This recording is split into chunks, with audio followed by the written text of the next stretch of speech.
Welcome back to Towering Pines. This is a day that we have been anticipating since last fall when we put in our first tree order for our food forest. And today, the bulk of our trees have finally arrived. We have one tree already in the garden planted that came in December. That is a Cortland apple tree. But we have 6 more trees in here, a couple shrubs, a grapevine, and we have 2 more trees coming tomorrow.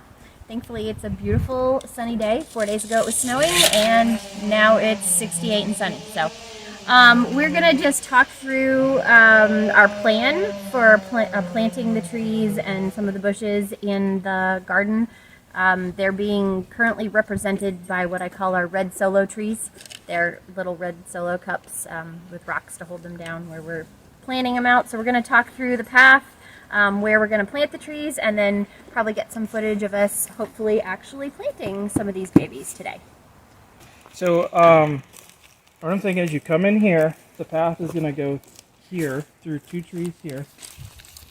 It's going to come up towards the fence here. We've got a pretty wide open area in here, so I think we could put like a strawberry patch in here.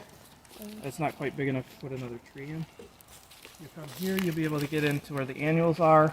This will be left open as a little path to get up to this tree and to the side of the herb and flower bed. And then you can continue on here.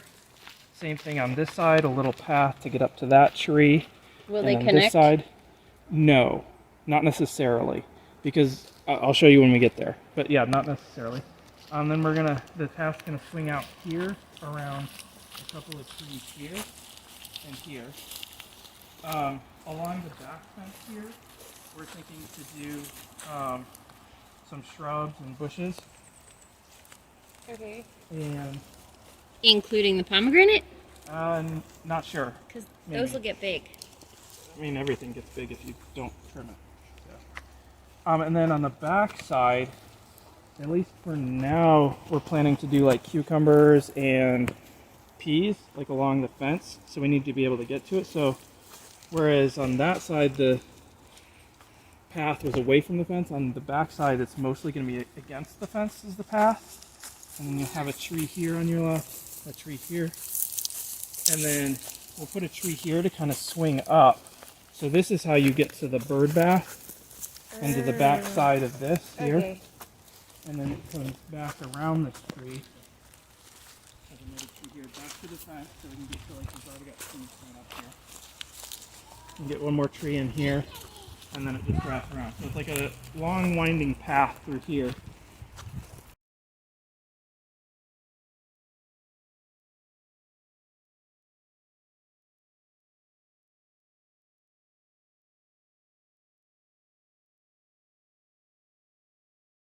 So Dakota, where do we want the dirt up to? Just up to the top of the roots? Yeah, we're just up to the top of the roots. Here's like the highest root. So Okay, wait, we want to add a little bit of compost too, round just it to give it a little. Yeah.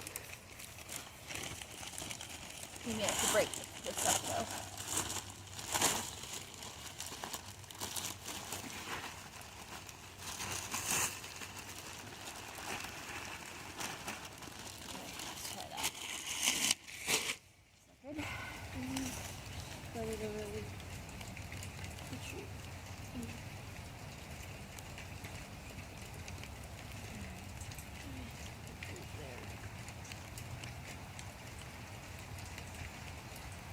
Is that good? Is it high enough there? This one's kind of funny. It's got this root like way at the top. It does. I'll add a little more. Let's add the compost in now. We can always add some wood chips on top later. Oh, that's good. That's good. There's a bunch of chunks.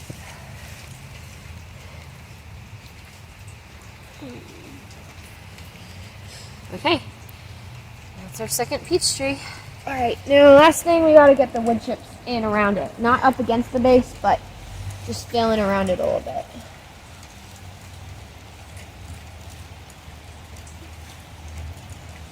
Eventually we'll want more wood chips. Right now. I want to use the shovel. Careful. Not too close. You can get some other stuff with all the like dirt in it maybe. That's just mud right now. Okay. It's raining. Well, We're not gonna try that. Just grab some of this. here you can use.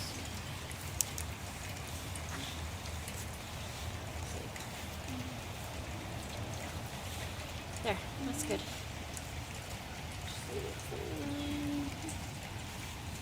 Okay. All right, And we don't have to water because it's raining. Well, we can check. I think it's supposed to pour though, in which Yeah. case watering will All be right. a little only bit redundant. one more tree to plant. So we are finished planting our trees now. We actually finished planting them several days ago now. And we planted 2 of them the day after we have most of our video clips from when we planted most of them. But one thing I wanted to mention is we didn't actually water them right after we planted them because it was going to rain immediately after. I think we may have watered a couple, but most of them we did not.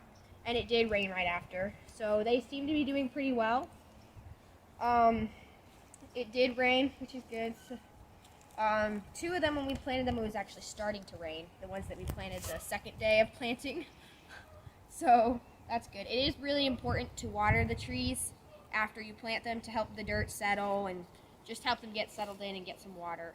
As for where we put them, earlier you saw we were kind of planning out where they would go with the little plastic cups. And mostly we just put varieties where we felt like it. There were some that we had to think through where we put them. For example, one of our varieties, I don't remember which, is more shade tolerant, so we could push it more that direction where they get more shade for parts of the day.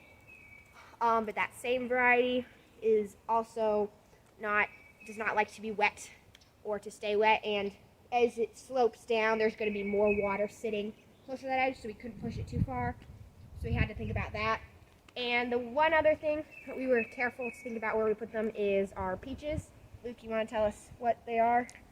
Okay, our first peach is the La Feliciana peach, which I'm probably pronouncing wrong. That's what I'm picking up from the tag, though.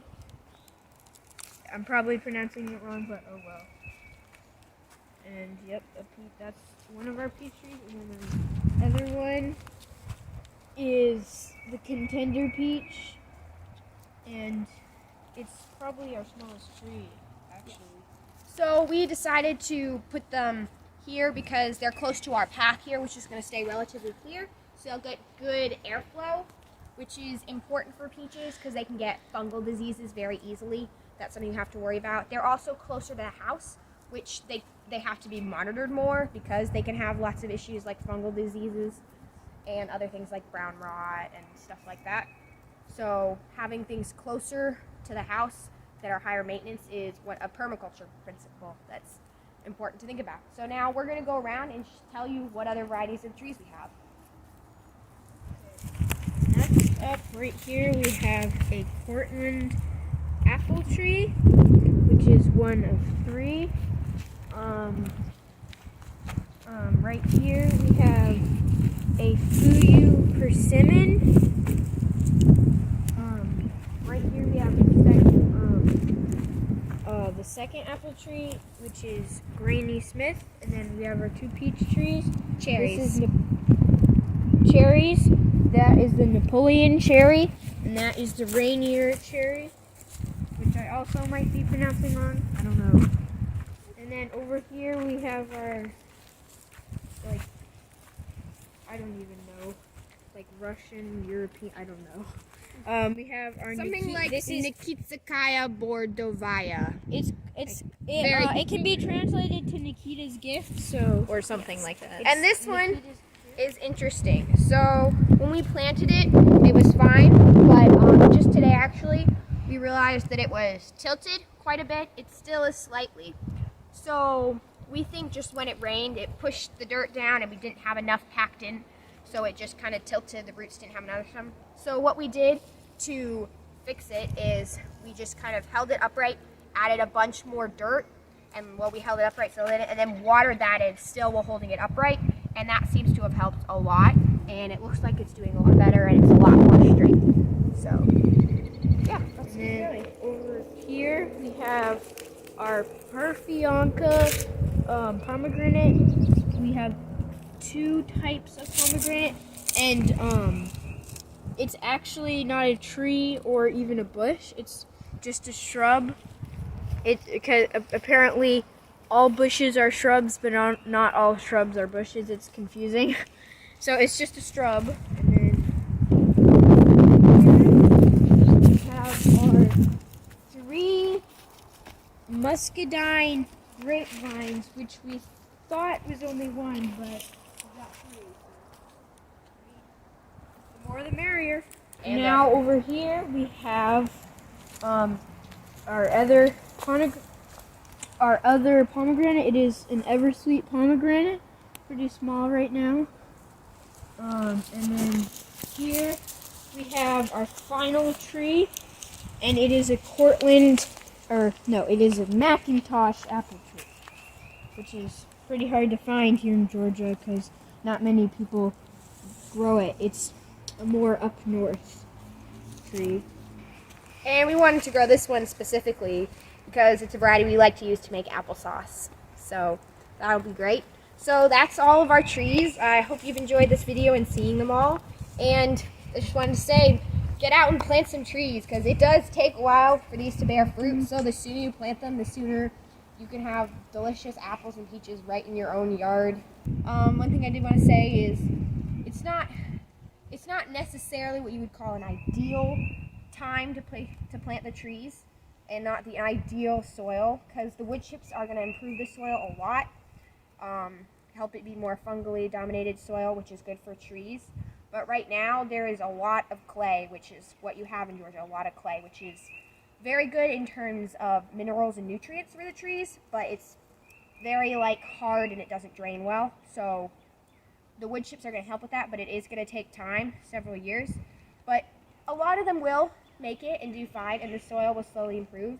And it's more important to just get some trees in the ground. There's a saying that the best time to plant a fruit tree is 10 years ago, and or 5 years ago, and it's like 5 years because ago they or bear now. or now. Yes, and the second best time is now to have your tree planted so that you can have some fruit as soon as possible. Yep. So we hope you've enjoyed watching this video. Yep. Thanks for watching.